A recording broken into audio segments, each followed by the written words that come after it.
નમસ્કાર વિદ્યાર્થી મિત્રો, હું સાગર કાછડિયા વેદ ડિજિટલ એજ્યુકેશનમાં આપ સર્વે વિદ્યાર્થી મિત્રોનું હાર્દિક સ્વાગત કરું છું. આજે આપણે વાત કરવા જઈ રહ્યા છીએ ધોરણ 10 વિષય વિજ્ઞાન. વિષય વિજ્ઞાનની અંદર ચેપ્ટર નંબર 1 રાસાયણિક પ્રક્રિયાઓ અને સમીકરણો. આ ચેપ્ટર નંબર 1 રાસાયણિક પ્રક્રિયાઓ અને સમીકરણો. આજે આપણે આ વિડીયોમાં શેની વાત કરવાની છે તો કે આજે આપણે આ વિડીયોની અંદર આ ચેપ્ટર નંબર 1 જેનું સ્વાધ્યાય એનું આજે આપણે સંપૂર્ણ સોલ્યુશન જોવાનું છે કે જે આ સ્વાધ્યાયમાંથી તમને બોર્ડની પરીક્ષામાં ઘણા બધા એવા સવાલો પૂછાય છે. એ સ્વાધ્યાયનું આપણે આજે સંપૂર્ણ સોલ્યુશન જોવાનું છે. તો ચાલો આપણે સંપૂર્ણ સોલ્યુશન જોવાની શરૂઆત કરીએ. જઈએ પ્રશ્ન નંબર 1 પર. પ્રશ્ન નંબર 1, નીચે આપેલ પ્રક્રિયા માટે વિધાનો કયા ખોટા છે? મિત્રો ખાસ યાદ રાખજો, શું કીધું છે? કયા વિધાનો ખોટા છે? તમને પ્રક્રિયા આપી છે લેડ ઓક્સાઇડ, એની પ્રક્રિયા કાર્બન સાથે થાય છે તો તમને શું મળે છે? લેડ પ્લસ કાર્બન ડાયોક્સાઇડ વાયુ સ્વરૂપે મળે છે. ચલો, પેલું વિધાન છે લેડ રિડક્શન પામે. તો જ્યારે ઓક્સિડેશન રિડક્શનની વાત આવે મિત્રો, ત્યારે આપણે થિયરીમાં કીધેલું હતું કે ઓક્સિડેશન પ્રક્રિયા કોને કહેવાય? તો ઓક્સિડેશન પ્રક્રિયા કહેવાય કે જેમાં ઓક્સિજનનો ઉમેરો થાય, જેમાં ઓક્સિજનનો ઉમેરો થાય અને હાઇડ્રોજન દૂર થાય. આ પ્રક્રિયાને કઈ પ્રક્રિયા કહેવાય? ઓક્સિડેશન પ્રક્રિયા. રિડક્શન પ્રક્રિયા કોને કહેવાય મિત્રો? તો રિડક્શન પ્રક્રિયા એને કહેવાય કે જેમાં ઓક્સિજન દૂર થાય અને હાઇડ્રોજન ઉમેરાય. ચલો, ઓક્સિડેશન ઓક્સિજન ઉમેરાય, રિડક્શન ઓક્સિજન દૂર થાય, ઓક્સિડેશન હાઇડ્રોજન દૂર થાય, રિડક્શન હાઇડ્રોજન ઉમેરાય. ચલો, પહેલી પ્રક્રિયા આપણને શું કીધું છે કે પહેલી પ્રક્રિયામાં આપણને એવું કીધું છે કે લેડ રિડક્શન પામે છે. તો જો અહીંયા આ લેડ બન્યું, શેમાંથી બને? PbO માંથી લેડ બને છે. PbO માંથી લેડ બને છે. તો જો PbO એમાંથી શું બન્યું? લેડ. તો કોણ દૂર થયું? ઓક્સિજન દૂર થયો. અને ઓક્સિજન જો દૂર થતું હોય તો શું થાય? રિડક્શન. તો અહીંયા રિડક્શન લેડનું નથી થતું મિત્રો, ખાસ યાદ રાખજો. રિડક્શન કોનું થાય છે? લેડ ઓક્સાઇડનું રિડક્શન થાય છે અને લેડ બને છે. તો આ પહેલું વિધાન કેવું છે? ખોટું છે. ચલો, બીજા વિધાન ઉપર આપણે જઈએ. બીજું, કાર્બન ડાયોક્સાઇડ ઓક્સિડેશન પામે છે. તો જો કાર્બન છે એમાંથી શું બને? Carbon dioxide. કાર્બનમાંથી કાર્બન ડાયોક્સાઇડ, પહેલા ખાલી કાર્બન પછી ઓક્સિજન ઉમેરાણો તો ઓક્સિજનનો ઉમેરો. તો મિત્રો અહીંયા ઓક્સિજન ઉમેરાય છે. ઓક્સિજન ઉમેરાય તો ઓક્સિડેશન. પણ કોનું મિત્રો ઓક્સિડેશન થાય છે? જો અહીંયા કાર્બનની અંદર ઓક્સિજન ઉમેરાણો તો કોનું ઓક્સિડેશન થયું કહેવાય? કાર્બનનું, કાર્બન ડાયોક્સાઇડનું નહીં. તો બીજું વિધાન પણ કેવું છે? ખોટું છે. ત્યારબાદ કાર્બન ઓક્સિડેશન પામે છે. સાચી વાત છે, હમણાં જોયું, કાર્બનમાં ઓક્સિજન ઉમેરાણો, કાર્બન ડાયોક્સાઇડ બન્યો. આ વિધાન કેવું છે? સાચું વિધાન છે. ત્યારબાદ લેડ ઓક્સાઇડ રિડક્શન પામે છે. જો લેડ ઓક્સાઇડ PbO એમાંથી ઓક્સિજન દૂર થયો, Pb બન્યું, તો લેડ ઓક્સાઇડમાંથી મિત્રો ઓક્સિજન નીકળે છે. લેડ ઓક્સાઇડમાંથી ઓક્સિજન નીકળે છે અને શું બને? લેડ ઓક્સિજન દૂર થયો તો શું કહેવાય? રિડક્શન પ્રક્રિયા. તો આ વિધાન પણ કેવું છે? સાચું છે. આપણા સવાલમાં શું કીધું હતું? ખોટા વિધાનો. તો A અને B. તો આપણો જવાબ શું થશે? ઓપ્શન નંબર 1, A અને B. ચલો મિત્રો, હવે જો આ સંપૂર્ણ સોલ્યુશન છે, થિયરી છે, આ દરેક તમને જે વિડીયો છે, આ વિડીયો તમને YouTube આપણી ચેનલ છે એમાં તો મળી જ રહેવાના છે. પણ તમારે જો ગણિત વિષયના, વિજ્ઞાન વિષયના દરેક ચેપ્ટરના સંપૂર્ણ માહિતી સાથેના વિડીયો જોઈતા હોય તો ગૂગલ પ્લે સ્ટોર ઉપર તમારે વેદ ડિજિટલ એજ્યુકેશન સર્ચ કરવાનું છે.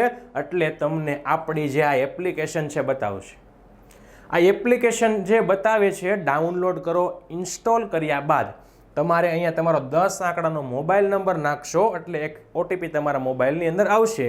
એ ઓટીપીને આપશો એટલે તમારી એપ્લિકેશન ખુલી જશે. સરસ મજાનો આ રીતે ફ્રન્ટ પેજ દેખાશે.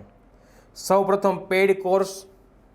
આ પેઇડ કોર્સની અંદર તમને ધોરણ 10, ખાસ ધોરણ 10 એમાં વિજ્ઞાન અને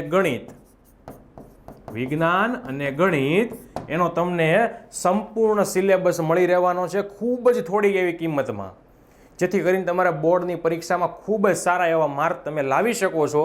તો આ પેઇડ કોર્સમાં સંપૂર્ણ કોર્સ ગણિત વિજ્ઞાનનો, ખાસ યાદ રાખજો ગણિત અને વિજ્ઞાનનો. તો તમારે જો વિજ્ઞાનમાં કે ગણિતમાં સારા એવા માર્ક લાવવા હોય તો અહીંયાથી તમારે કોર્સ લેવાનો છે.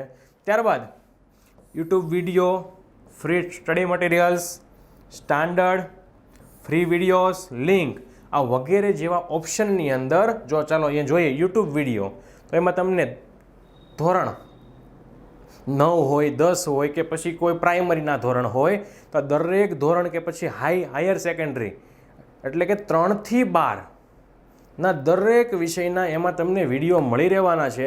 એટલે તમારા કોઈ સગા સંબંધી છે, નજીકના પાડોશી મિત્રો છે કે ભાઈ બહેન છે એ 3 થી 12માં અભ્યાસ કરતા હોય તો એને તમારે સલાહ દેવાની છે કે ભાઈ આની અંદરથી તને તારા દરેક વિષયમાં જેમાં તને મૂંઝવણ છે એના વિડીયો તને સરળતાથી મળી રહેશે અને સમજૂતી પણ સરળ આપેલી છે. કઈ રીતે? માનો કે એમાં તમે સિલેક્ટ કરો છો તો આ રીતે ધોરણ બતાવશે. હવે હું અહીંયા ધોરણ 7 સિલેક્ટ કરું છું અથવા તો 10 સિલેક્ટ કરું છું. ચાલો આપણે 10મું ધોરણ છે, ધોરણ 10 સિલેક્ટ કરો. આ પ્રમાણે તમને દરેક વિષય બતાવશે, જેમાંથી હું અત્યારે સિલેક્ટ કરું છું વિજ્ઞાન. હવે વિજ્ઞાન સિલેક્ટ કર્યા બાદ તમને અહીંયા ચેપ્ટર બતાવશે 1, 2, 3, 4. ચેપ્ટર નંબર 1 ની અંદર ક્લિક કરો, ચેપ્ટર નંબર 1ના વિડીયો બતાવશે.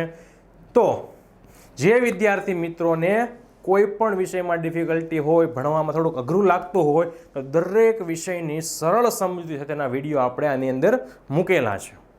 આ ઉપરાંત આપણા જે વિડીયો છે શાળા મિત્ર નામની એપ્લિકેશનથી આપ સૌ પરિચિત જ છો. તો શાળા મિત્ર નામની જે એપ્લિકેશન છે એની અંદર પણ આપણા વિડીયો મૂકેલા છે. તો દરેક વિદ્યાર્થી મિત્રોએ બોર્ડની પરીક્ષામાં જો સારા એવા માર્કે પાસ થવું હોય તો અચૂક એકવાર વિડીયો જરૂરથી નિહાળજો. હવે આપણે ચર્ચા કરીએ છીએ ફરીથી સ્વાધ્યાયની. સ્વાધ્યાય પ્રશ્ન number 2. Fe2O3 plus aluminium, ferric oxide વત્તા એલ્યુમિનિયમ. તો ફેરિક ઓક્સાઇડની એલ્યુમિનિયમ સાથેની પ્રક્રિયા કરો છો તો તમને શું મને? Aluminium oxide plus iron. તો આ પ્રક્રિયામાં શું થાય છે? તો આ પ્રક્રિયાની અંદર આ એલ્યુમિનિયમ છે એ વધુ સક્રિય છે કોના કરતાં? આયન કરતાં. એટલે શું કર્યું? એણે આયનનું સ્થાન લઈ લીધું અને આયનને શું કરી દીધો? બહાર કાઢી મૂક્યો એટલે બની ગયું Al2O3 પ્લસ Fe. તો એકવાર જગ્યા બદલે છે, વધુ સક્રિય સંયોજનના ઓછા સક્રિયને દૂર કરે છે, એનું સ્થાન મેળવે છે. તો આ પ્રક્રિયા શેનું ઉદાહરણ છે? તો આ પ્રક્રિયા છે વિસ્થાપનની પ્રક્રિયા. તો આપણો જવાબ કયો થશે? ઓપ્શન ડી, વિસ્થાપન પ્રક્રિયા. ત્યારબાદ આગળ જોઈએ પ્રશ્ન નંબર 3. લોખંડના ભૂક્કામાં, ચલો લોખંડ એટલે Fe, લોખંડના ભૂક્કામાં મંદ હાઇડ્રોક્લોરિક એસિડ. મિત્રો યાદ રાખજો, મંદ શબ્દ આવ્યો છે. મંદ એટલે કે જેની અંદર પાણીનું શું હોય? મિશ્રણ હોય. પાણી વત્તા એસિડ, ખાલી એસિડ ન હોય, એસિડ પ્લસ પાણી હોય. તો મંદ હાઇડ્રોક્લોરિક એસિડ પ્લસ HCl ઉમેરતા શું થાય છે? તો શું થાય જોવો અહીંયા, Fe નો વીજભાર પ્લસ HCl. તો અહીંયા જોડાય કોણ? Fe અને Cl. આ બંને જોડાઈને શું બનાવે? Iron chloride. શું બનાવશે? એ ઓપ્શન છે આપણો, હા અહીંયા છે આયન ક્લોરાઇડ. અને હાઇડ્રોજન છૂટો પડશે, એ હાઇડ્રોજન એકલો ન હોય એટલે H2 વાયુ દૂર થશે અને હાઇડ્રોજન વાયુ દૂર થશે. જવાબ થશે આપણો ઓપ્શન નંબર A, હાઇડ્રોજન વાયુ અને આયન ક્લોરાઇડ બનાવે છે. આગળ પ્રશ્ન નંબર 4.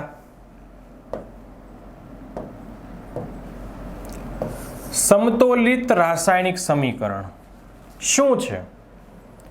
રાસાયણિક સમીકરણને શા માટે સમતોલિત કરવા જોઈએ? સમતોલિત રાસાયણિક સમીકરણ શું છે? શા માટે એને સમતોલિત કરવા જોઈએ? તો પહેલા વ્યાખ્યા જોઈએ. તો જે સમીકરણમાં પ્રક્રિયકો અને નિપજો બંને તરફ રહેલા પરમાણુની સંખ્યા સમાન હોય, જે પ્રક્રિયામાં પ્રક્રિયકો અને નિપજો, પ્રક્રિયકો કઈ સાઈડ હોય? ડાબી સાઈડ.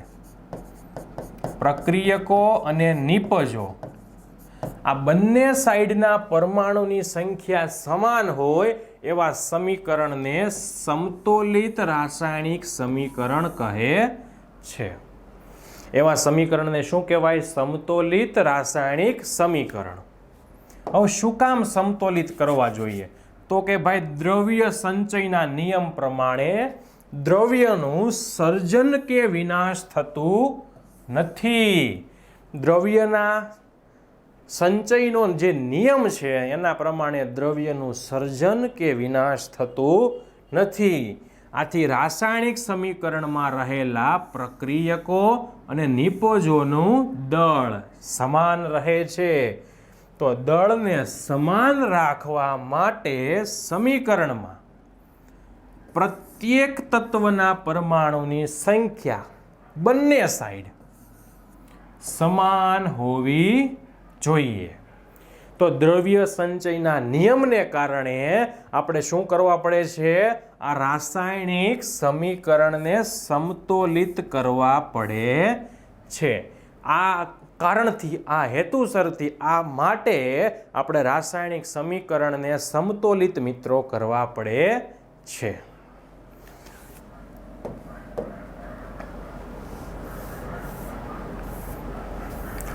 ત્યારબાદ પ્રશ્ન નંબર 5. નીચેના વિધાનોને રાસાયણિક સમીકરણમાં રૂપાંતરિત કરો.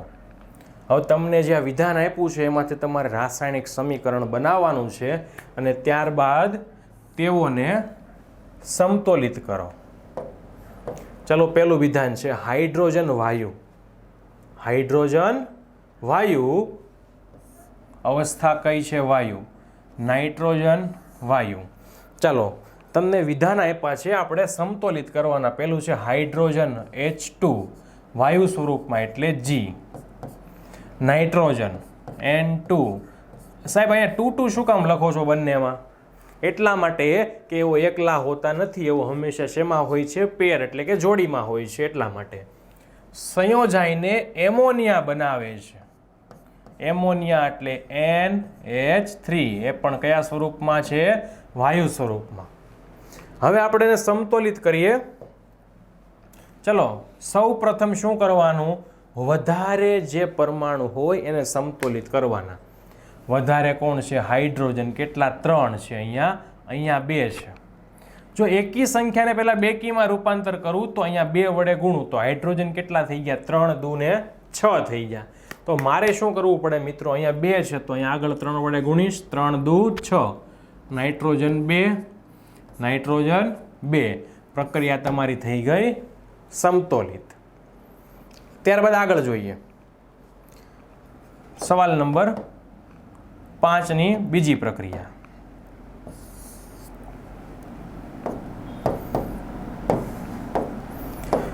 હાઇડ્રોજન સલ્ફાઇડ વાયુ અવસ્થા કઈ છે? વાયુ. હાઇડ્રોજન સલ્ફાઇડ એટલે H2S. પણ અવસ્થા મિત્રો તમને કઈ આપી છે? વાયુ. તો શું લખીશ અહીંયા? G. હવામાં બળીને એટલે કે એનું શું થાય છે? દહન થાય છે. કોનામાં? હવામાં. હવા હોય એટલે કયો વાયુ લેવાનો હોય? ઓક્સિજન. અને તમને શું આપે છે? જો પાણી અને સલ્ફર ડાયોક્સાઇડ. પાણી અને સલ્ફર. પાણી હંમેશા મિત્રો શેમાં હોય છે? પાણી હોય છે હંમેશા લિક્વિડમાં L. અને સલ્ફર ડાયોક્સાઇડ SO2. ચલો હવે શું કરવાનું, આપણી પ્રક્રિયા તો લખાઈ ગઈ છે, હવે આ પ્રક્રિયાને આપણે સમતોલિત કરવાની છે. જો સૌપ્રથમ ઓક્સિજન કેટલા છે, 2 ને 1 3, અહીંયા 2. તો સૌપ્રથમ હું શું કરીશ, સામેની સાઈડ જે એકી સંખ્યામાં ઓક્સિજન છે એને હું રૂપાંતરિત કરીશ બેકી સંખ્યાની અંદર. તો અહીંયા 2 વડે ગુણીશ, તો 2 ઓક્સિજન 2 કેટલા 4, અહીંયા પણ 4 ઓક્સિજન, હાઇડ્રોજન 2 હાઇડ્રોજન 4, તો અહીં કેટલા વડે ગુણીશ, 2 વડે. તો જુઓ શું થઈ ગયું, હાઇડ્રોજન 4 હાઇડ્રોજન 4, સલ્ફર 2 સલ્ફર કેટલા છે 1, અહીંયા 2 અહીંયા 1, તો અહીં કેટલા વડે ગુણીશ, 2 વડે. તો ઓક્સિજન ફરી જોવો કેટલા થઈ ગયા, 2 દુ 4 4 ને 2 6. તો જો મિત્રો અહીંયા હું કરીશ, હું O2 છે ત્યાં 3 3 દુ 6, 2 2 દુ 4 ને 2 6, હાઇડ્રોજન 4 હાઇડ્રોજન 4, સલ્ફર 2 સલ્ફર 2. આ થઈ ગઈ તમારી સમતોલિત પ્રક્રિયા.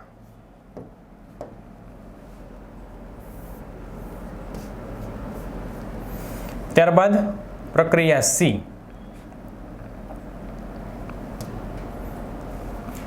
Barium chloride. બેરિયમ ક્લોરાઇડ એટલે કે BaCl3, એની પ્રક્રિયા એલ્યુમિનિયમ સલ્ફેટ. સાહેબ આ નામ અમને આવડતા નથી તો શું કરવાનું, જોવો અહીંયા એલ્યુમિનિયમ સલ્ફેટ. તો એલ્યુમિનિયમ એટલે Al, સલ્ફેટ એટલે SO4. એલ્યુમિનિયમની સંયોજકતા +3, સલ્ફેટની -2, કરો ક્રોસ ગુણાકાર, તો શું થયું, Al2 SO4 ને 3 વડે ગુણો તો શું થાય છે, SO4 ટ્રાઇસ. તો એલ્યુમિનિયમ સલ્ફેટની સંયોજકતા શું થઈ ગઈ, Al2 SO4 ટ્રાઇસ. ત્યારબાદ ચલો aluminium sulphate Al2 SO4 tri. એવી જ રીતે આપણે જોવાનું છે બેરિયમ ક્લોરાઇડનું.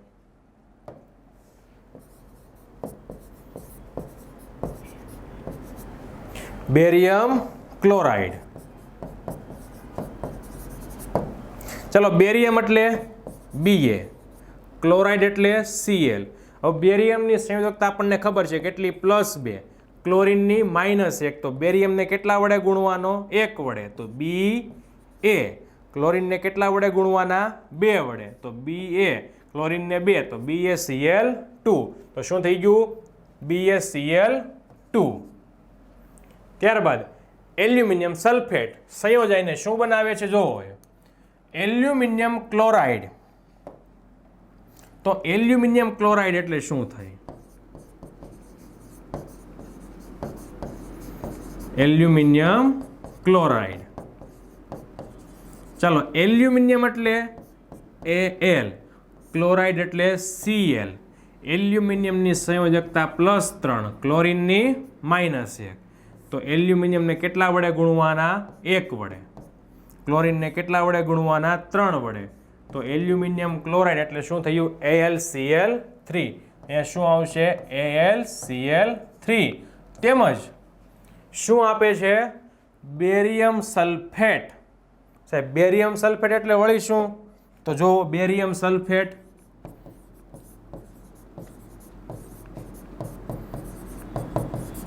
બેરિયમ એટલે Ba, સલ્ફેટ એટલે SO4. બેરિયમ સલ્ફેટ તો બેરિયમની સંયોજકતા +2, સલ્ફેટની -2, બંનેની સંયોજકતા સમાન, વીજભાર અલગ અલગ. તો સીધું લખી નાખવાનું BaSO4, ક્રોસ ગુણાકાર કરીને સીધું લખી નાખો તો શું થઈ ગયું, BaSO4. ચલો સાહેબ આ તો લખાઈ ગયું. હવે મારે શું કરવાનું, અવસ્થા. તો બેરિયમ ક્લોરાઇડનું શું છે, મારી પાસે દ્રાવણ છે, એલ્યુમિનિયમ સલ્ફેટનું પણ દ્રાવણ છે. અને તમને જો શું કીધું, એલ્યુમિનિયમ ક્લોરાઇડ એ દ્રાવણ સ્વરૂપમાં મળે અને બેરિયમ સલ્ફેટના અવક્ષેપ. અવક્ષેપ એટલે કેવો હોય, એ ઘન અવસ્થામાં, સોલિડ. અવક્ષેપ શેમાં ગણાય, સોલિડમાં. ચાલો હવે સમતોલિત કરીએ. ચાલો સૌ પ્રથમ કોને સમતોલિત કરવાનું છે, વધારે હોય તે. ઓક્સિજન 4 તેરી 12, ઓક્સિજન 4 3 વડે ગુણો થઈ ગયા 4 તેરી 12. તો જો બેરિયમ કેટલા થયા 3, તો અહીંયા બેરિયમને કેટલા વડે ગુણું 3 વડે. હવે બેરિયમને 3 વડે ગુણ્યા તો ક્લોરીન જો 2 છે, 3 દુ ને 6, અહીંયા કેટલા છે 3, 2 વડે ગુણું 3 દુ 6, એલ્યુમિનિયમ 2, એલ્યુમિનિયમ 2. ચાલો હવે આપણી પ્રક્રિયા સમતોલિત છે, ચેક કરીએ. બેરિયમ 3, બેરિયમ 3, ક્લોરીન 3 દુ 6, ક્લોરીન 3 દુ 6, aluminium 2, aluminium 2, sulphur 3, sulphur 3, oxygen 4 તેરી 12, ઓક્સિજન 4 તેરી 12. તો આ થઈ ગઈ આપણી પ્રક્રિયા સી. બેરિયમ ક્લોરાઇડની એલ્યુમિનિયમ સલ્ફેટ સાથે પ્રક્રિયા કરો એટલે તમને એલ્યુમિનિયમ ક્લોરાઇડ અને બેરિયમ સલ્ફેટ મળે છે. આગળની પ્રક્રિયા, ચલો પ્રક્રિયા નંબર ડી. પોટેશિયમ ધાતુ, ધાતુ ધાતુ પોટેશિયમ એટલે કે કઈ અવસ્થામાં છે સોલિડ. પોટેશિયમ ધાતુની પાણી સાથે એટલે કે H2O જે લિક્વિડમાં છે એની સાથે પ્રક્રિયા કરો તો શું બનાવે? Potassium hydroxide. સાહેબ પોટેશિયમ હાઇડ્રોક્સાઇડ એટલે ચાલો જોઈએ.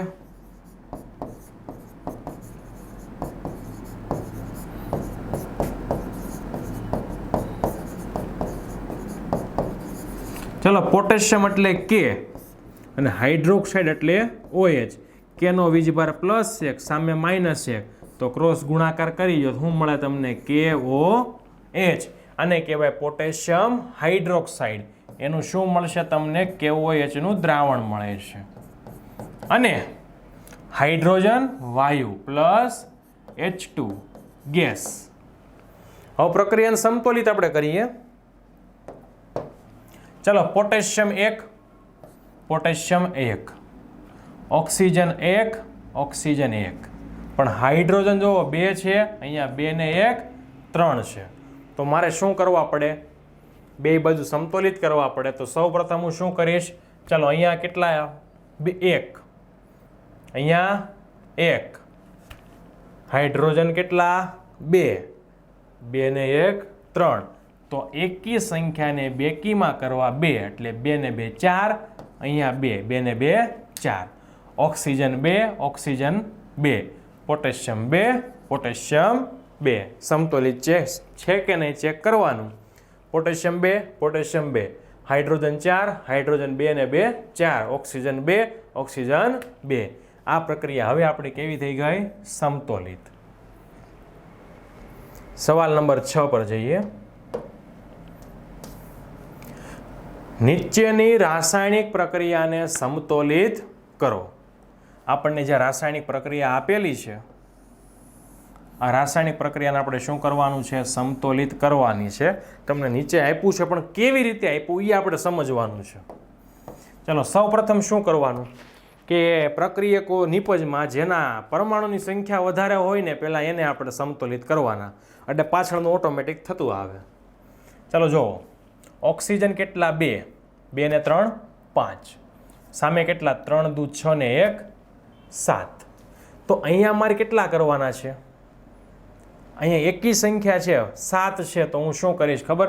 પહેલાં 2 વડે ગુણાકાર કરી નાખું એટલે 3 દુ 6, 6 ને 2 8. સામે કેટલા થઈ ગયા? 3 દુ 6 ને 1 7. આગળ 2 વડે થઈ ગયા 8 ઓક્સિજન.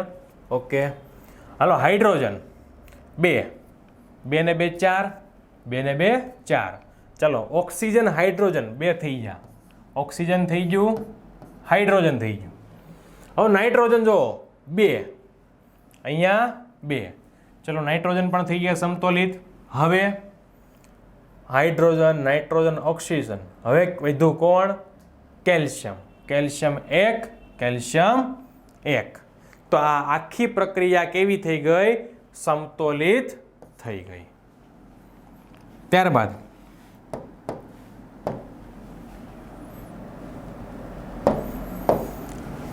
બીજી પ્રક્રિયા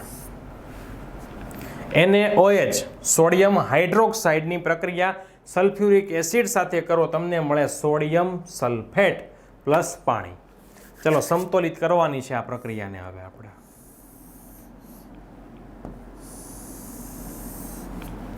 ચાલો સૌથી વધારે પરમાણુ કયા છે જુઓ.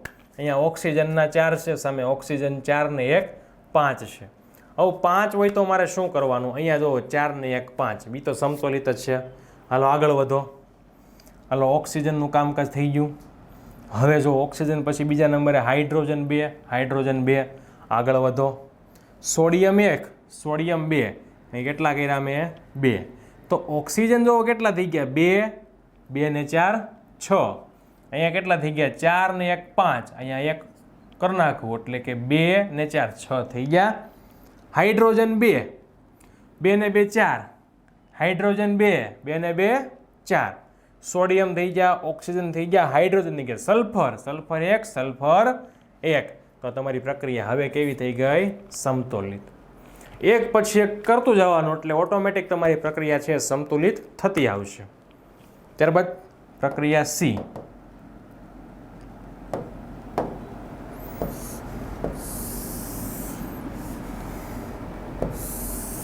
ચાલો જુઓ.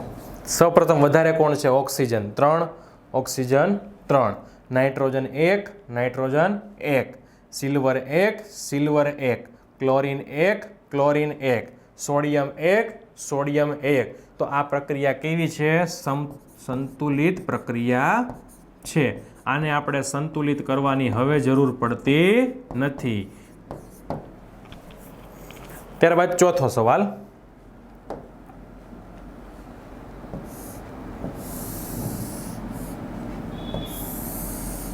ચલો બેરિયમ 1, બેરિયમ 1. ક્લોરીન 2, ક્લોરીન 1 છે તો અહીંયા કેટલા કરું? 2. તો હાઇડ્રોજન કેટલા થઈ ગયા? 2. Hydrogen 2, sulphur 1, sulphur 1. Oxygen 4, oxygen 4. તો આ પ્રક્રિયા કેવી થઈ ગઈ? સમતુલિત પ્રક્રિયા થઈ ગઈ. તમારે પ્રક્રિયાને સમતુલિત કેવી રીતે કરવાની એનો આપણે અગાઉનો જે થિયરીનો આપણે વિડીયો મૂકેલો હતો એમાં સંપૂર્ણ વિગતવાર જણાવેલું છે. તો ખાસ એ વિડીયો પણ એકવાર તમારે જોવાનો રહેશે. હવે આગળ વાત કરીએ.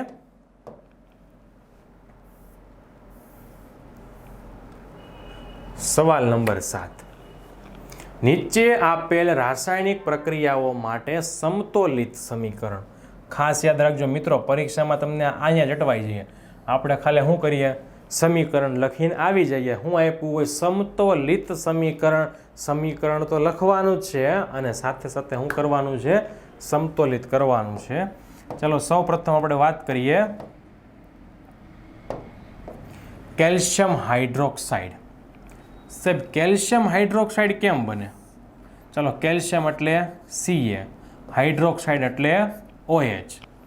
ચલો કેલ્શિયમનો વીજભાર કેટલો? +2. હાઇડ્રોક્સાઇડનો 1. તો કેલ્શિયમને 1 વડે ગુણો તો શું થયું? Ca. હાઇડ્રોક્સાઇડને 2 વડે ગુણો તો શું થઈ ગયું? CaOH twice. કાર્બન ડાયોક્સાઇડ તો આપણને આવડે જ, CO2. શું બને? Calcium carbonate. સાહેબ કેલ્શિયમ કાર્બોનેટ કેમ બને? તો કેલ્શિયમ એટલે Ca, કાર્બોનેટ એટલે CO3.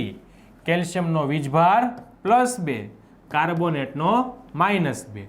તો સીધો ગુણાકાર કરી નાખો. CaCO3 અને પ્લસ પાણી. આવું આપણું કંઈક સંયોજન હતું. જે પ્રક્રિયા હતી એ આપણે લખી નાખી. હવે આપણે એને સમતુલિત કેમ કરવાની જોઈએ. ચલો કેલ્શિયમ 1, કેલ્શિયમ 1. ઓક્સિજન 2 ને 2 4. ઓક્સિજન 3 ને 1 4. Hydrogen 2, hydrogen 2. Carbon 1, carbon 1. પ્રક્રિયા કેવી છે? સંતુલિત અવસ્થામાં છે. હવે ખાસ આમાં શું જોવાનું કે કેલ્શિયમ હાઇડ્રોક્સાઇડ એ છે દ્રાવણ સ્વરૂપમાં, કાર્બન ડાયોક્સાઇડ ગેસમાં, કેલ્શિયમ કાર્બોનેટ સોલિડ અને પાણી છે લિક્વિડ. ખાસ તમારે પ્રક્રિયા લખો એટલે ચેક કરવાનું કે ભૌતિક અવસ્થા લખી છે કે બાકી છે. ફરજિયાત તમારે આ ભૌતિક અવસ્થા લખવાની રહેશે અને સમતોલિત કરવાની રહેશે. આગળ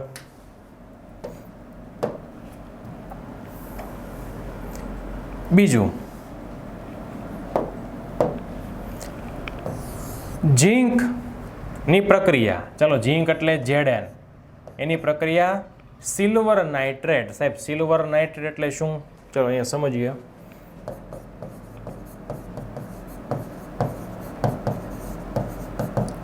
સિલ્વર નાઇટ્રેટ, સિલ્વર એટલે Ag, નાઇટ્રેટ એટલે NO3.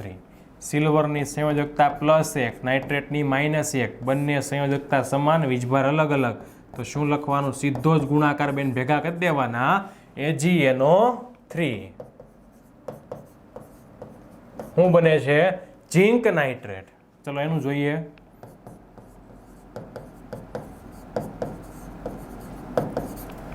ઝીંક નાઇટ્રેટ. હવે ઝીંક નાઇટ્રેટ છે તો ઝીંક નાઇટ્રેટનું NO3, ઝીંકની સંયોજકતા +2, નાઇટ્રેટની -1. તો ઝીંકને કેટલા વડે ગુણો? 1 વડે, નાઇટ્રેટને 2 વડે. તો ZnNO3 twice, ZnNO3 twice plus silver. ચાલો પહેલાં તો બધાની ભૌતિક અવસ્થા લખી નાખીએ. ઝીંક છે એ સોલિડ, AgNO3 એ શેમાં છે? દ્રાવણ, AQ. ઝીંક નાઇટ્રેટ એનું પણ તમને શું મળશે? દ્રાવણ. અને સિલ્વર એનું શું મળશે? સોલિડ. હવે સમતોલિત કરીએ. ચલો ઝીંક સૌપ્રથમ શું જોવાનું? વધારે કોણ છે? જો ઓક્સિજન 3 છે, અહીંયા ઓક્સિજન 6 છે, તો 3 વડે ગુણાકાર કર્યો તો 3 દુ ને 6. તો સિલ્વર કેટલા થઈ ગયા? સોરી 3 છે તો અહીંયા કેટલા વડે ગુણાકાર કરવાનો આપણે? 2 વડે. 3 દુ 6. તો સિલ્વર કેટલા થઈ ગયા? 2.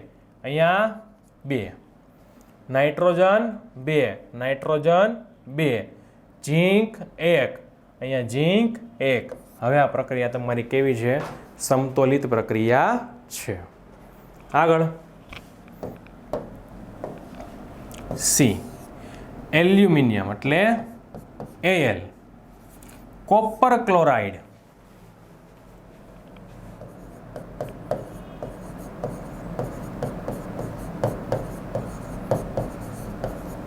ચલો કોપર ક્લોરાઇડ, કોપર એટલે Cu, ક્લોરાઇડ એટલે Cl. તો કોપરની સંયોજકતા +2, ક્લોરાઇડની -1. તો કોપરને કેટલા વડે ગુણવાના છે? કોપરને ગુણવાના છે આપણે 1 વડે, ક્લોરીનને 2 વડે, CuCl2. તો અહીંયા સંયોજન શું થયું આપણું? CuCl2. હવે એમાંથી શું મળે આપણને? Aluminium chloride. એનું આપણે જોઈએ.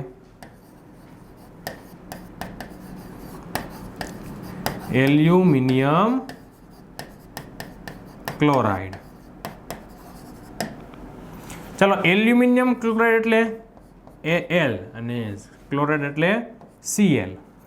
એલ્યુમિનિયમની સંયોજકતા +3, ક્લોરીનની -1. એલ્યુમિનિયમને ગુણો 1 વાર, ક્લોરીનને ગુણો 3 વાર, AlCl3. તો શું થઈ ગયું? AlCl3. અને છેલ્લે શું વધ્યું? કોપર. ચલો ભૌતિક અવસ્થા. તો એલ્યુમિનિયમ એટલે સોલિડ, CuCl2 એનું શું છે? દ્રાવણ. તમને AlC નું શું મળશે? દ્રાવણ મળે છે. અને કોપર શું મળે છે? સોલિડમાં. ચલો સમતોલિત કરીએ પ્રક્રિયા. ચાલો સૌ પ્રથમ વધારે કોણ? એલ્યુમિનિયમ 2, અહીંયા એલ્યુમિનિયમ 3. હવે અહીંયા શું કરીશ? 3 દુ 6. તો અહીંયા શું કરીશ? 3 દુ 6. એલ્યુમિનિયમ કેટલા? 2, એલ્યુમિનિયમ 2. હવે કોપર 3, કોપર કેટલા? 1. તો અહીંયા આગળ 3 વડે ગુણાકાર, ક્લોરીન 3 દુ 6, ક્લોરીન 3 દુ 6. તો હવે આપણી આ જે પ્રક્રિયા છે કેવી થઈ ગઈ? સંતુલિત પ્રક્રિયા થઈ ગઈ. કે બંને સાઈડ પ્રક્રિયકો નિપજ કેવી થઈ ગઈ? સમાન થઈ ગઈ. ચોથી પ્રક્રિયા સમજીએ.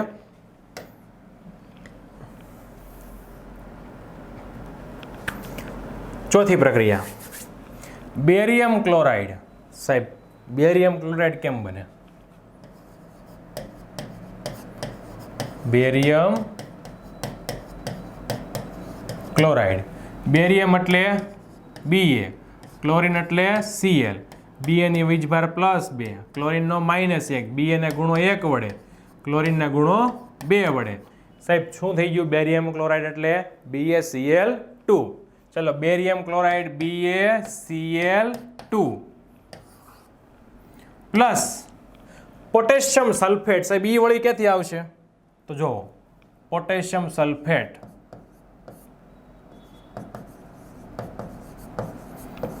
પોટેશિયમ સલ્ફેટ, પોટેશિયમ એટલે કે, સલ્ફેટ એટલે SO4. ચલો પોટેશિયમનો વીજભાર +1, સલ્ફેટનો -2, પોટેશિયમને ગુણો 2 વડે K2, સલ્ફેટને 1 વડે K2SO4. તો પોટેશિયમ સલ્ફેટ એટલે શું થાય છે? K2SO4. શું બને નિપજમાં? Barium sulphate. ચલો બેરિયમ સલ્ફેટ એટલે બેરિયમ સલ્ફેટ, બેરિયમ એટલે Ba, સલ્ફેટ એટલે SO4. બેરિયમની સંયોજકતા +2, સલ્ફેટની -2, બંને સંયોજકતા સમાન, વીજભાર અલગ અલગ, તો બેન ખાલી શું કરવાના? ભેગા કરવાના. BaSO4 barium sulphate. અને પોટેશિયમ ક્લોરાઇડ,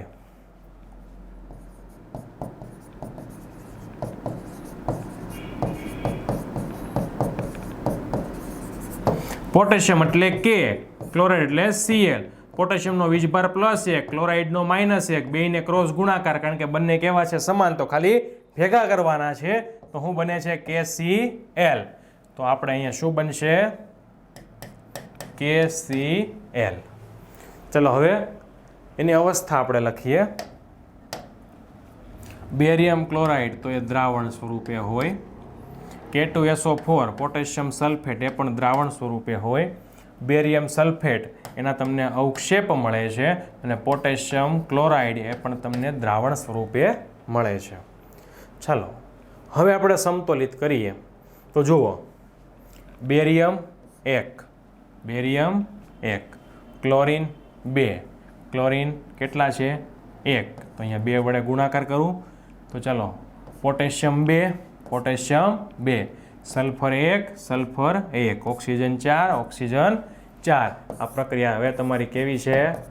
સંતુલિત પ્રક્રિયા છે. તો આ રીતે આપણે છે કોઈ પણ સંયોજન આવે મિત્રો ગભરાવાનું નહીં. આ રીતે આપણે શું કરવાનું? એનું નામકરણ કરી લેવાનું, અણુસૂત્ર બનાવી લેવાનું, એટલે તમને કોઈ પણ પ્રક્રિયા છે અઘરી લાગશે નહીં. આગળની પ્રક્રિયા હવે આપણે જોઈએ. પ્રશ્ન 8. નીચેના માટે સમતોલિત સમીકરણ લખો અને દરેક કિસ્સામાં પ્રક્રિયાનો પ્રકાર. સમતોલિત સમીકરણ લખો અને દરેક કિસ્સામાં પ્રક્રિયાના પ્રકારને ઓળખો. ચાલો પોટેશિયમ બ્રોમાઇડ. તો મિત્રો આપણે સમતોલિત પ્રક્રિયાને વિગતવાર સમજવાની, એટલે હું દરેકના તમને એક એકના નામ અહીંયા કઈ રીતે બને છે શીખવીશ. તો પોટેશિયમ બ્રોમાઇડની પહેલા વાત કરીએ. પ્રક્રિયા 1 માટે પોટેશિયમ બ્રોમાઇડ.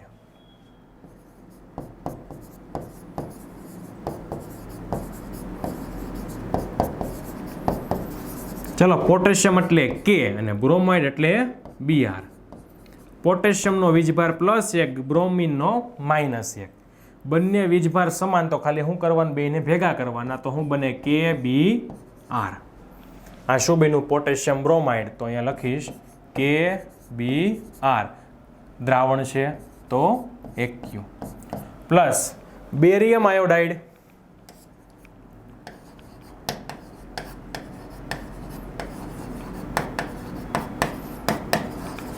ચલો બેરિયમ એટલે Ba, આયોડાઇડ એટલે I.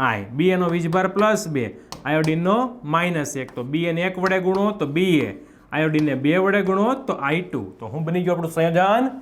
BaI2. શું છે? દ્રાવણ છે.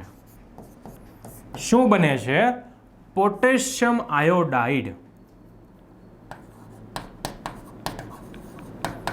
Potassium iodide. ચલો મિત્રો પોટેશિયમ એટલે K, આયોડાઇડ એટલે I. પોટેશિયમ આયોડાઇડ બને છે તો પોટેશિયમનો +1, આયોડિનનો -1, તો બંને વીજભાર સમાન, નિશાની અલગ અલગ, તો ખાલી શું કરવાનું? બેને ભેગું લખી દેવાનું KI. સંયોજન શું થઈ ગયું? Potassium iodide. કયા સ્વરૂપમાં છે? દ્રાવણ AQ વત્તા બેરિયમ બ્રોમાઇડ.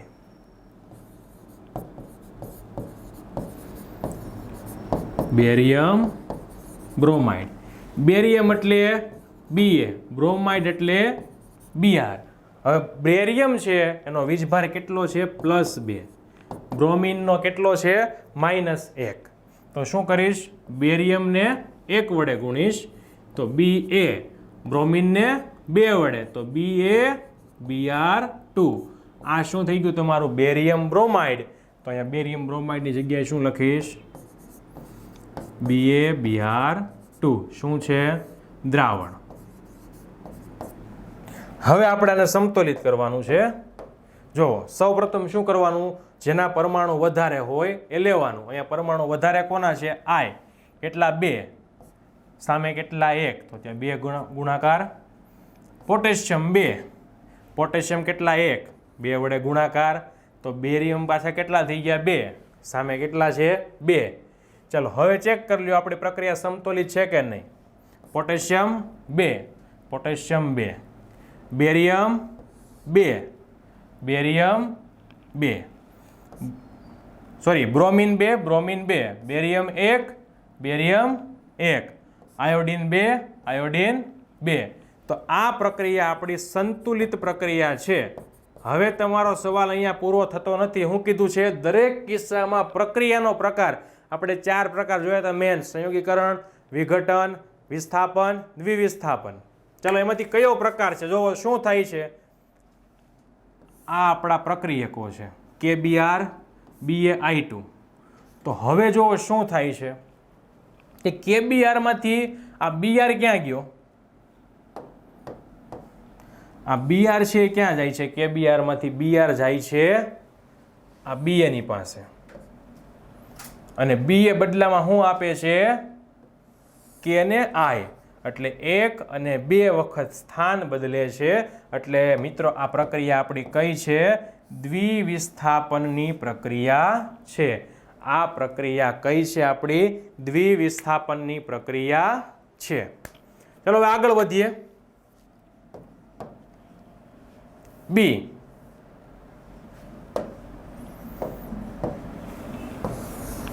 ઝીંક કાર્બોનેટ.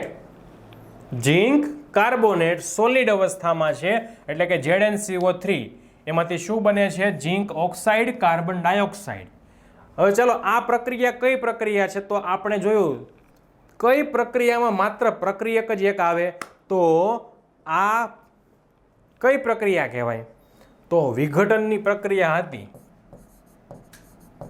વિઘટનની પ્રક્રિયામાં પ્રક્રિયક એક જ અને નિપજ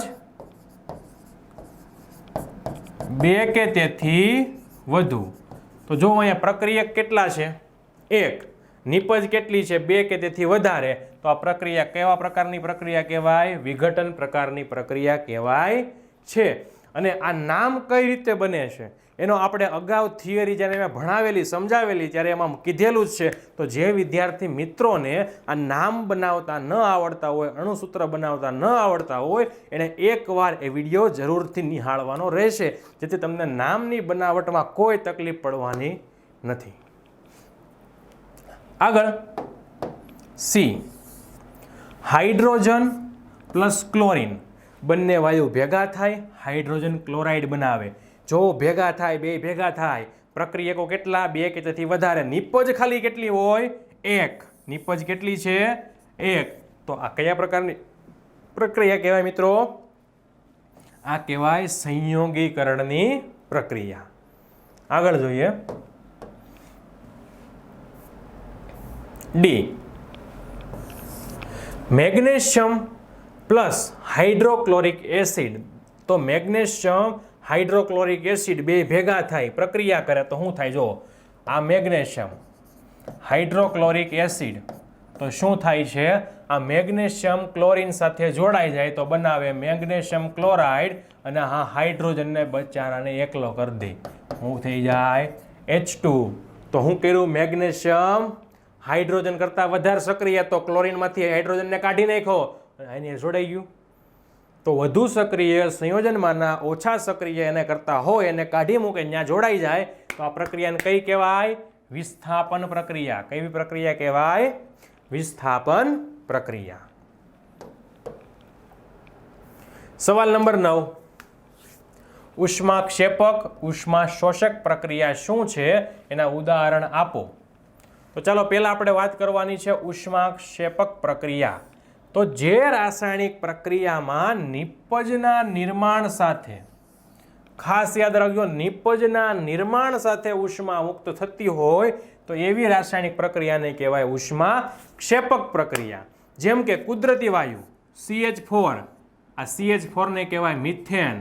મિથેનનું દહન કરો છો એટલે ઉષ્મા મુક્ત થાય છે. મિથેનનું દહન એટલે CH4 વત્તા O2, તમને મળે CO2 H2 અને સાથે શું મળે છે? ઉષ્મા. જો નિપજમાં ઉષ્મા છે એટલે ઉષ્માક્ષેપક પ્રક્રિયા. હવે આપણે વાત કરવાની છે ઉષ્મા શોષક પ્રક્રિયા. તો જે રાસાયણિક પ્રક્રિયામાં નિપજના નિર્માણ સાથે ઉષ્મા ઉત્પન્ન નથી થતી, શું થાય છે? ઉષ્માનું શોષણ થાય છે. એટલે કે ટૂંકમાં ઉષ્મા ક્યાં આવતી હોય? પ્રક્રિયકો બાજુ આવતી હોય. ક્યાં આવતી હોય? પ્રક્રિયકો સાઈડ. તો એવી રાસાયણિક પ્રક્રિયાને કહેવાય ઉષ્મા શોષક રાસાયણિક પ્રક્રિયા. જેમ કે સિલ્વર ક્લોરાઇડનું સૂર્યપ્રકાશની હાજરીમાં વિઘટન. તો જ્યારે તમે સિલ્વર ક્લોરાઇડને સૂર્યપ્રકાશની હાજરીમાં મૂકો છો એટલે કે એને શું આપો છો? ગરમી આપો છો, એટલે કે ઉષ્મા આપો છો, એટલે તમને શું મળે? સિલ્વર ને ક્લોરીન. તો આ પ્રક્રિયામાં જો ઉષ્મા આપવી પડે છે અને આમાં શું થાય છે? ઉષ્મા મુક્ત થાય છે. તો આ તફાવત છે ઉષ્માક્ષેપક અને ઉષ્મા શોષકનો. ત્યારબાદ સવાલ નંબર 10,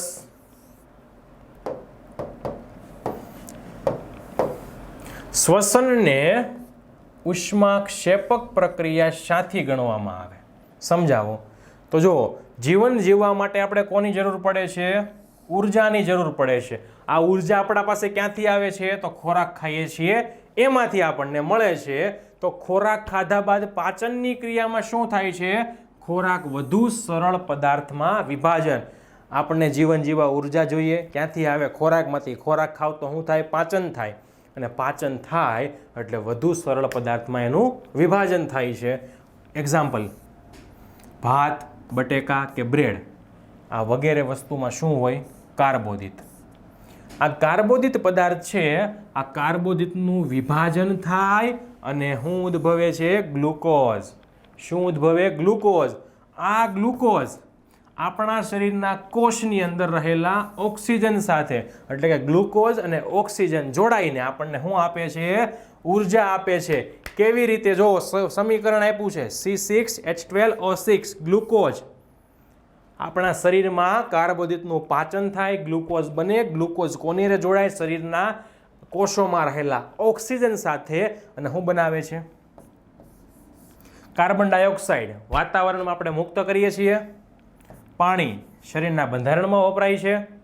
અને ઉર્જા નીકળે છે. એટલે કે કેવી પ્રક્રિયા કહેવાય? ઉષ્મા શોષક કે શેપક? તો ઉષ્મા જોવો ક્યાં છે? નિપજમાં મળે છે. તો આને કહેવાય ઉષ્માક્ષેપક પ્રક્રિયા. અને આ પ્રક્રિયામાં જે આપણને ઉર્જા મળે છે, આ ઉર્જાનો ઉપયોગ હું તમે ક્યાં કરીએ છીએ? તો આ ઉર્જાનો ઉપયોગ હું તમે તમારા રોજિંદા જીવનના થતા કામો અથવા તમારા શરીરના અંગોને હલનચલન માટે કરીએ છીએ. તો આ પ્રક્રિયાને શ્વસન કહેવાય. અને શ્વસનમાં ઉર્જા મુક્ત થાય એટલે કેવી પ્રક્રિયા છે? ઉષ્માક્ષેપક પ્રક્રિયા છે. નેક્સ્ટ ક્વેશ્ચન,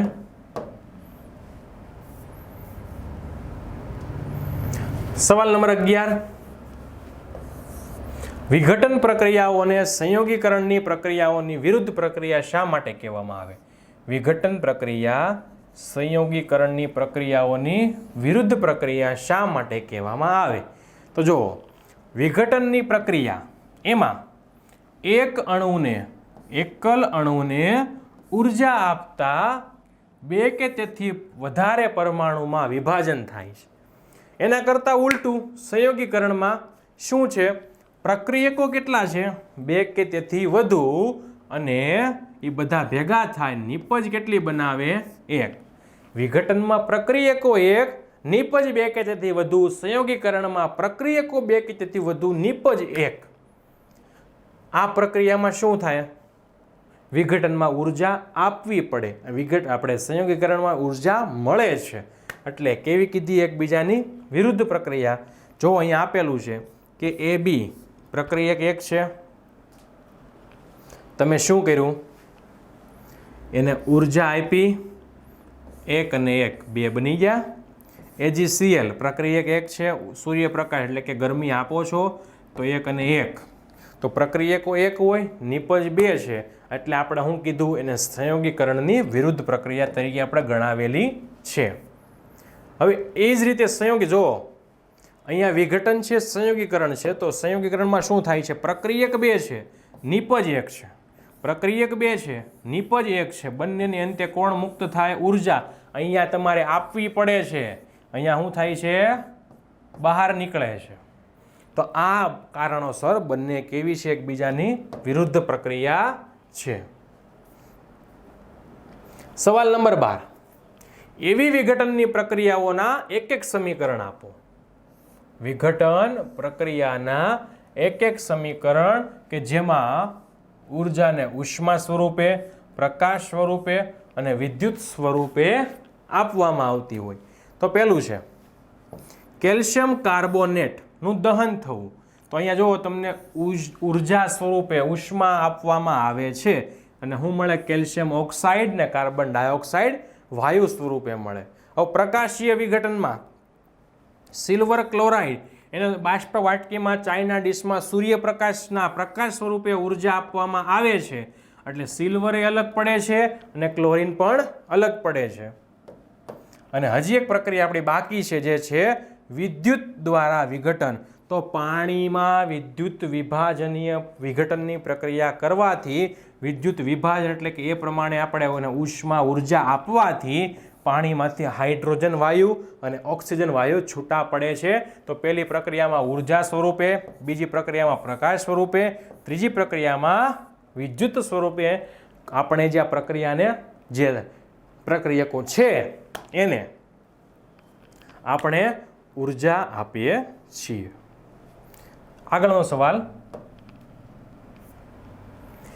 13મો સવાલ કે વિસ્થાપન પ્રક્રિયા અને દ્વિવિસ્થાપન પ્રક્રિયા બંને વચ્ચેનો તફાવત શું છે? આ પ્રક્રિયકો માટેના સમીકરણો લખો. તો જો વિસ્થાપન પ્રક્રિયા કોને કહેવાય? કે વિસ્થાપન પ્રક્રિયા જેમાં વધુ ક્રિયાશીલ તત્વ ઓછા ક્રિયાશીલ તત્વના દ્રાવણમાંથી મુક્ત કરે છે. વધુ ક્રિયાશીલ તત્વ ઓછા ક્રિયાશીલ તત્વને દ્રાવણમાંથી મુક્ત કરે છે. જેમ કે ઝીંક અને સિલ્વર પૈકી ઝીંક વધુ ક્રિયાશીલ છે અને સિલ્વર ઓછો ક્રિયાશીલ છે.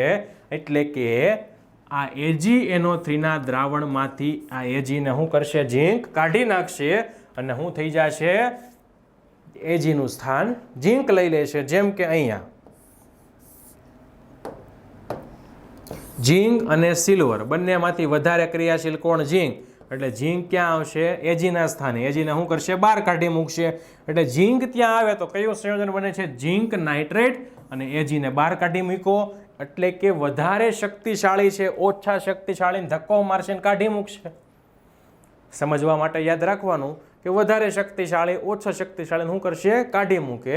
આ પ્રક્રિયાને કહેવાય વિસ્થાપનની પ્રક્રિયા. હવે મિત્રો દ્વિવિસ્થાપનમાં શું થાય છે કે આ પ્રક્રિયામાં બે પ્રક્રિયકો વચ્ચે ખાલી ને ખાલી આયનોની આપ-લે થાય, આયનોની અદલા બદલી થાય છે. જેમ કે અહીંયા સોડિયમ સલ્ફેટ ને બેરિયમ ક્લોરાઇડ. તો આ સોડિયમ સલ્ફેટનો સલ્ફેટ આ સોડિયમ કોને દઈ દે ખબર? બેરિયમને. બદલામાં બેરિયમ શું કરે? એનો Cl કોને આપે? સોડિયમને. એકવાર સ્થાન બદલ્યું, બીજી વાર બદલ્યું, 2 વાર સ્થાન બદલે, આયનોની આપ-લે થઈ. એવી જ રીતે નીચેની પ્રક્રિયા છે. જો KBr Bi2 potassium bromide barium iodide. તો પોટેશિયમ પાસેનું બ્રોમિન કોને આપી દે?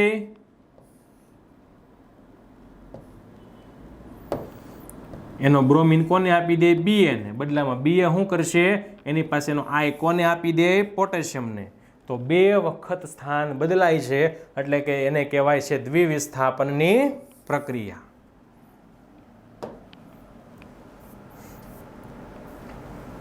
ત્યારબાદ સવાલ નંબર 14. સિલ્વરના શુદ્ધિકરણમાં કોપર ધાતુ દ્વારા સિલ્વર નાઇટ્રેટના દ્રાવણમાંથી સિલ્વરની પ્રાપ્તિ એ વિસ્થાપન પ્રક્રિયા મારફતે થાય છે. સમાવિષ્ટ પ્રક્રિયા લખો. તો ચાલો, સિલ્વરના શુદ્ધિકરણ માટે કોપર ધાતુ, કોપર એટલે Cu, સોલિડમાં સિલ્વર નાઇટ્રેટનું દ્રાવણ AgNO3 નું દ્રાવણ પ્રક્રિયા થાય છે ને તમને શું મળે છે? વિસ્થાપનની પ્રક્રિયા. એટલે શું થાય મિત્રો? આ કોપર અને સિલ્વર બંનેમાંથી વધારે સક્રિય કોણ? તો સિલ્વર કે કોપર? વધારે સક્રિય કોપર અને ઓછું સક્રિય છે સિલ્વર. તો શું થાય? આ કોપર છે ને એ આ સિલ્વરનું સ્થાન લઈ લઈને સિલ્વરને શું કરે? બહાર કાઢી નાખે. તો શું થાય? કોપર નાઇટ્રેટ CuNO3 ટ્વાઇસ અને સિલ્વરને બહાર કાઢી મૂકે. તો આ પ્રમાણે અહીંયા વિસ્થાપનની પ્રક્રિયા થાય છે. વધુ સક્રિય એ ઓછા સક્રિયનું સ્થાન મેળવી લે છે. સવાલ નંબર 15.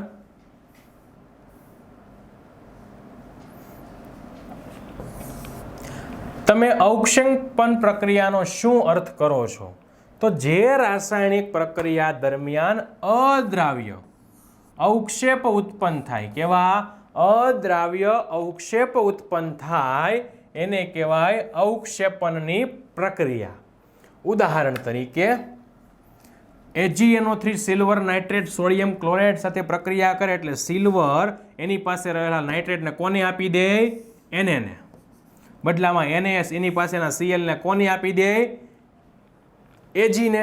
તો AgCl ને NaNO3, તો આ AgCl છે એ દ્રાવણમાં કેવો રહે છે? અદ્રાવ્ય રહે છે. અદ્રાવ્ય હોય છે, અવક્ષેપ સફેદ રંગના મળે છે. તો આ પ્રક્રિયાને આપણે શું કીધું? અવક્ષેપનની પ્રક્રિયા. સેમ ટુ સેમ ઉદાહરણ, બેરિયમ પાસેનો બેરિયમ ક્લોરાઇડની પ્રક્રિયા પોટેશિયમ સલ્ફેટ સાથે થાય તો બેરિયમ પાસે જે ક્લોરિન છે કોને આપી દે? પોટેશિયમને. બદલામાં શું આપશે? પોટેશિયમ એને સલ્ફેટ આપશે. એટલે શું થાય કે K2 ને Cl2, તો બંનેના વીજભારની ગણતરી પ્રમાણે શું બનશે? KCl અને અહીંયા શું બનશે? BaSO4. આ BaSO4 સફેદ રંગના અવક્ષેપ છે જે પાણીમાં અદ્રાવ્ય છે. એટલે કે આ પ્રક્રિયાને આપણે કેવી પ્રક્રિયા કીધી છે? અવક્ષેપનની પ્રક્રિયા તરીકે ઓળખવામાં આવે છે. સવાલ નંબર 16.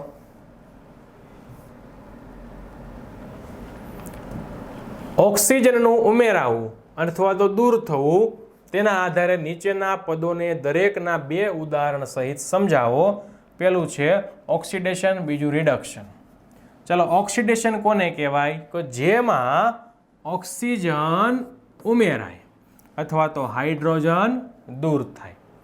ઓક્સિજન ઉમેરાય, હાઇડ્રોજન દૂર થાય. જો આ પ્રક્રિયામાં કાર્બનની પ્રક્રિયા ઓક્સિજન સાથે થાય, ઉમેરાય છે, કાર્બન ડાયોક્સાઇડ બને છે. અહીંયા કોપરની પ્રક્રિયા ઓક્સિજન સાથે થાય, કોપરની સાથે ઓક્સિજન મળે છે તો કોપર ઓક્સાઇડ થાય છે. એટલે કે કાર્બન અને કોપરનું શું થયું કહેવાય? ઓક્સિડેશન થયું કહેવાય.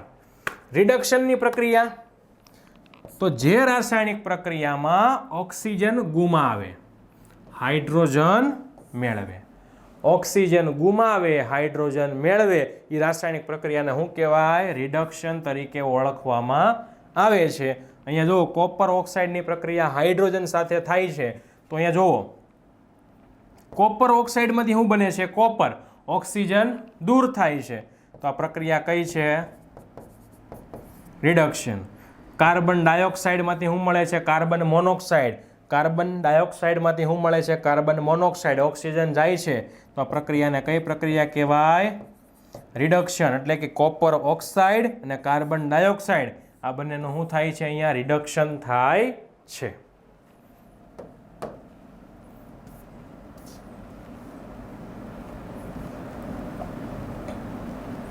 ચલો સવાલ નંબર 17, એક ચળકતા કથ્થઈ રંગના તત્વ X ને ચળકતો કથ્થઈ રંગનો તત્વ X હવામાં ગરમ કરતા કાળા રંગનું બને છે. કેવા રંગનું બને છે? કાળા રંગનું બને છે.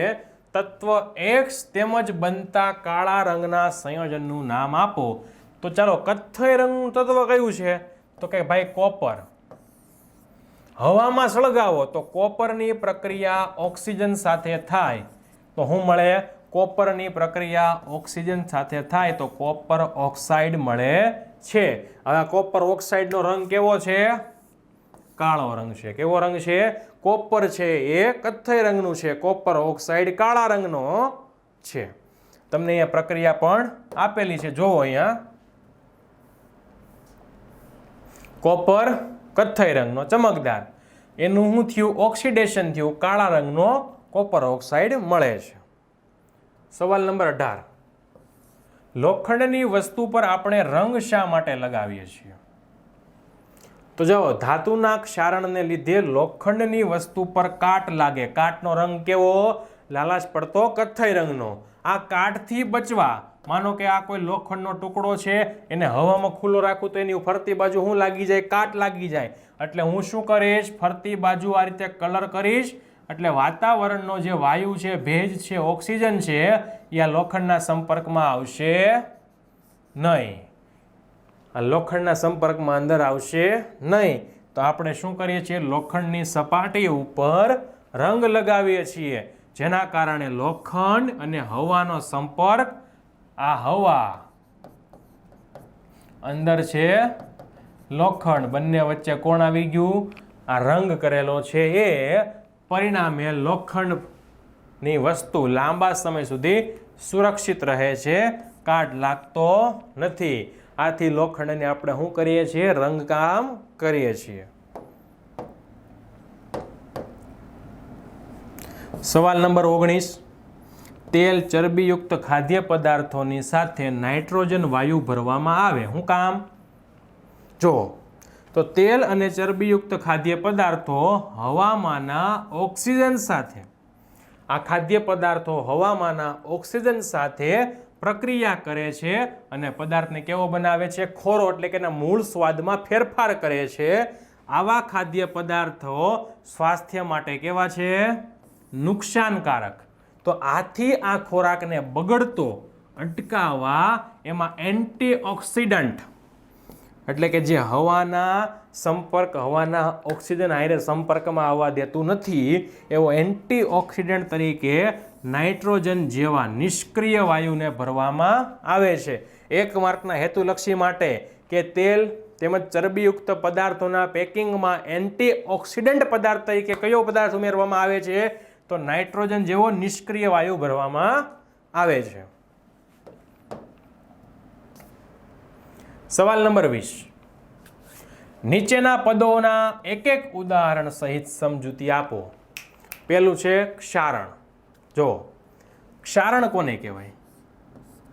તો એસિડ અને ભેજની હાજરીમાં, એસિડ અને ભેજની હાજરીમાં ધાતુને કાટ લાગે છે.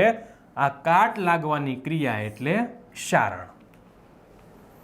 એક્ઝામ્પલ, લોખંડને કાટ લાગે, ચાંદી ઉપર કાળા રંગનું સ્તર જામે, તાંબા કે પિત્તળના વાસણો લીલા રંગનું ક્ષાર બાજે. લોખંડને કાટ લાગે, ચાંદી કાળું પડે, તાંબા કે પિત્તળના વાસણો ઉપર લીલા ક્ષાર બાજે. ક્ષારણને કારણે લોખંડના ઉપરના સ્તર પર લાલાશ પડતા કથ્થઈ રંગનો, કેવા રંગનો? લાલાશ પડતા કથ્થઈ રંગનો પાવડર જમા થાય છે, જેને આપણે શું કહીએ છીએ? લોખંડનું કટાવું કે લોખંડનું ક્ષારણ કહીએ છીએ. ટૂંકમાં એટલું જ કહેવાય કે જ્યારે ધાતુ ઉપર તેની આસપાસના પદાર્થો, ભેજ કે એસિડ જેનો હુમલો થાય ત્યારે તેનું ક્ષયન થાય. ક્ષયન થાય એટલે એનું ખવાણ થાય. ખવાણ થાય એટલે વજનમાં ધીમે ધીમે શું થાય? ઘટાડો થાય. આને કહેવાય ધાતુનું ક્ષારણ. તો આપણે શું કરવાનું છે? આ ક્ષારણમાં તો ખબર પડી ગઈ. તો ક્ષારણના લીધે શું થાય છે આપણને? જો, ક્ષારણના લીધે લોખંડની બધી વસ્તુ જેવી કે કારના ભાગો, પુલ, લોખંડની રેલિંગ, જહાજ વગેરેને નુકસાન થાય છે. આથી કાટયુક્ત લોખંડને બદલવા માટે વધારે ખર્ચ પણ કરવો પડે છે. તો હવે અટકાવવા માટે શું કરવાનું? તો લોખંડને કાટ લાગતો અટકાવવા એક તો રંગ કરવામાં આવે છે, અથવા તો લોખંડ કરતાં વધુ સક્રિય ધાતુ ઝીંકનું પડ લગાવવામાં આવે. હવે જેની ઉપર ઝીંકનું પડ લગાડે એ લોખંડને કહેવાય ગેલ્વેનાઇઝ લોખંડ. એક માર્કના હેતુલક્ષી માટે કે ઝીંકનું પડ ધરાવતા લોખંડને શું કહેવાય? ગેલ્વેનાઇઝ લોખંડ. અને પડ લગાવવાની ક્રિયાને ગેલ્વેનાઇઝેશન તરીકે ઓળખવામાં આવે છે. આ પડ લગાવવાની ક્રિયાને પણ શું કહેવાય? ગેલ્વેનાઇઝેશન. એ પણ એક માર્કના MCQ માટે ખાસ યાદ રાખવાનો રહેશે. ત્યારબાદ છે બીજી, ખોરાપણું કોને કહેવાય? તો તેલ અથવા ચરબીજન્ય ખોરાક ખુલ્લી હવામાં રાખતા એનો ઓક્સિડેશન થાય છે અને મૂળ સ્વાદ બદલીને એ પદાર્થનો સ્વાદ બદલાઈ જાય, ખોરો પડે છે, જેને લીધે સ્વાદ અને ગંધ બદલાય. આ ક્રિયાને કહેવાય ખોરાપણું. કોઈ પદાર્થને ખુલ્લામાં રાખો, ઓક્સિડેશન થાય, ખોરો બને, ગંધ સ્વાદ બદલાય, એને કહેવાય ખોરાપણું. હવે શું કરવામાં આવે કે સામાન્ય રીતે તેલ અને ચરબીયુક્ત ખોરાકમાં ખોરાપણાને અટકાવવા ઓક્સિડેશન પ્રક્રિયાનો પ્રતિકાર કરવા, રોકવા માટે એમાં પદાર્થો ઉમેરવામાં આવે.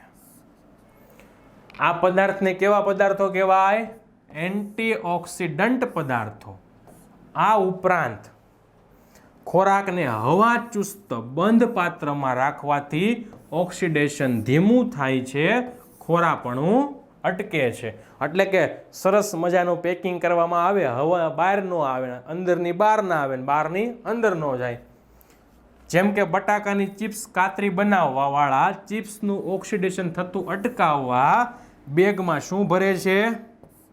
નાઇટ્રોજન જેવો નિષ્ક્રિય વાયુ ભરે છે, જેથી લાંબા સમય સુધી તમે છે આ બટાકાની ચિપ્સ કે કાતરી જે આપણે કહીએ છીએ એનો સ્વાદ લાંબા સમય સુધી માણી શકો છો.